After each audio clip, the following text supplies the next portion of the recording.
জাতীয় রাজস্ব বোর্ড রাজস্ব ফাঁকি প্রতিরোধ এবং ফাঁকিদেও রাজস্ব পুনরুদ্ধারের কার্যক্রম ত্বরান্বিত করতে মাঠ পর্যায়ে গোয়েন্দা কার্যক্রম জোরদারের নির্দেশ দিয়েছে। সম্প্রতি এনভিআর-এর কর নিরীক্ষা, গোয়েন্দা ও তদন্ত বিভাগের পক্ষ থেকে জারি করা নির্দেশনায় বলা হয়েছে, মাঠ পর্যায়ে প্রতিটি কর অঞ্চলে গোয়েন্দা ও তদন্ত ইউনিট সক্রিয় এবং শক্তিশালী করার উদ্যোগ নেওয়া হয়েছে।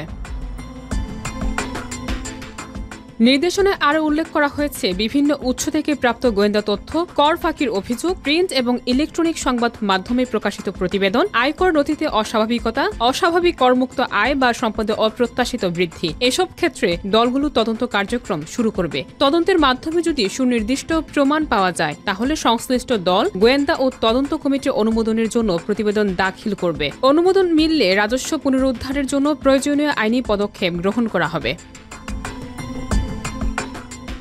প্রতিটি কর কমিশনারেটকে মাসিক ভিত্তিতে গোয়েন্দা ও তদন্ত কার্যক্রম থেকে সৃষ্ট অতিরিক্ত দাবি এবং আদায়ের তথ্য নির্ধারিত ছকে প্রস্তুত করে প্রতি মাসের 10 তারিখের মধ্যে এনভিআর-এ পাঠানোর নির্দেশ দেওয়া হয়েছে। এনভিআর আশা করছে, মাঠ পর্যায়ে গোয়েন্দা কার্যক্রম জোরদার হলে রাজস্ব ফাঁকি কমবে, ফাঁকি দেওয়া রাজস্ব দ্রুত পুনরুদ্ধার সম্ভব হবে এবং দেশের সুষ্ঠু কর সংস্কৃতি প্রতিষ্ঠিত হবে।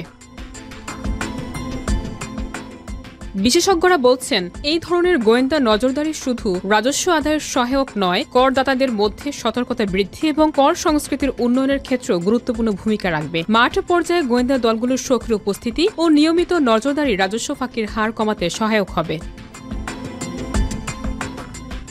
এনভিআর-এর কর্মকর্তারা জানিয়েছেন, গোয়েন্দা কার্যক্রম জোরদারের পাশাপাশি এই পদক্ষেপ দেশের অর্থনৈতিক স্বচ্ছতা ও সুশাসনের জন্য ইতিবাচক সিগন্যাল হিসেবে কাজ করবে। মাঠ পর্যায়ে কার্যক্রমের মাধ্যমে প্রাপ্ত তথ্যের ভিত্তিতে যথাযথ তদন্ত এবং আইনি পদক্ষেপ গ্রহণের মাধ্যমে দেশের রাজস্ব ব্যবস্থাকে আরও কার্যকর করা সম্ভব হবে।